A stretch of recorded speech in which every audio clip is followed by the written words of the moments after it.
अस्सलामुअलैकुम वरहमतुल्लाहि वबरकातुह। शाहिद खान, इनका सवाल आया है कि मस्जिद की टोपी लगाकर नमाज़ पढ़ना कैसा है। अच्छा सवाल है और आज के ज़माने में बहुत सारे लोग ऐसा करते हैं, तो इस मसले को भी जानना हमारे लिए बहुत ज़रूरी है।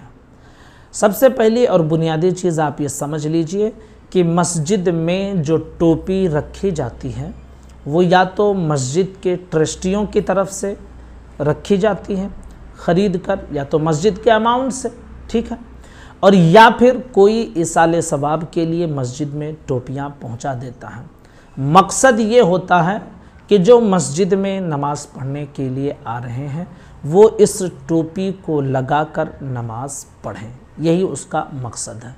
तो अब जाहिर सी बात है कि आप मस्जिद में पहुँचें, आपके पास रुमाल या टोपी नहीं है, आप नमाज़ पढ़ना चाहते हैं, तो अच्छा तरीक़ा यही है कि सर को ढककर ही नमाज़ पढ़ें। तो आपके पास टोपी नहीं है, मस्जिद में पहुँचें तो मस्जिद की टोपी लेकर आप नमाज़ पढ़ सकते हैं।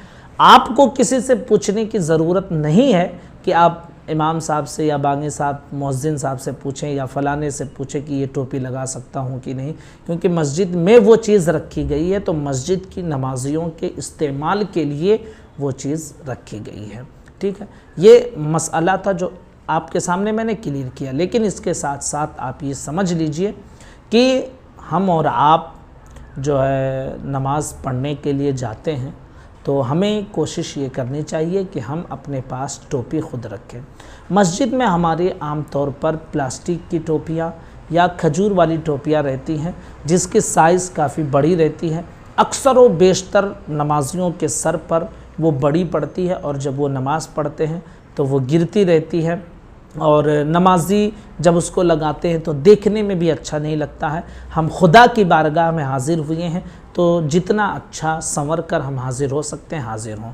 हम वलीमे में जाते हैं, शादियों में जाते हैं तो अच्छे से अच्छा पहन कर जाते हैं, अच्छे से अच्छा इंतज़ाम करके जाते हैं। तो हम मस्जिद में जब जाएं तो अपनी ज़रूरत की चीज़ों का इंतज़ाम करके क्यों ना जाएं।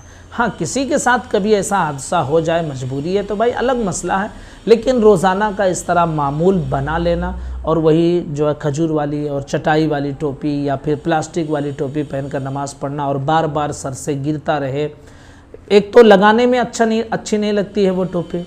आप ज़रा सोचें कि आप उस टोपी को लगा कर किसी फेसबुक पर या सोशल मीडिया पर आप शेयर करेंगे, नहीं, आपको खुद अच्छा नहीं लगता है, तो फिर रब की बारगाह में वो टोपी पहनकर आप क्यों हाजिर होते हैं, ठीक है। ये हमारे लिए बड़ा अलमिया है कि देने वाले भी ऐसी ही टोपियाँ ला कर देते हैं।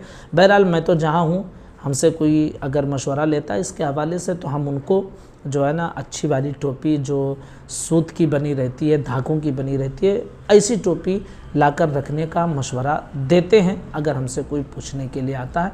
और इसके हवाले से हमें अपनी आवाम के अंदर एक बेदारी पैदा करनी चाहिए कि वो अगर मस्जिद में टोपी दें तो इसी तरह की टोपियां दें।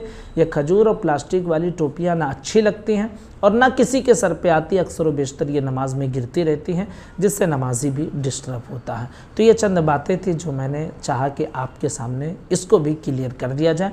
गुजारिश है ज़रूर इस क्लिप को शेयर करें, चैनल को सब्सक्राइब ना किया हो तो ज़रूर कर लें। अस्सलामु अलैकुम वरहमतुल्लाहि वबरकातुहू।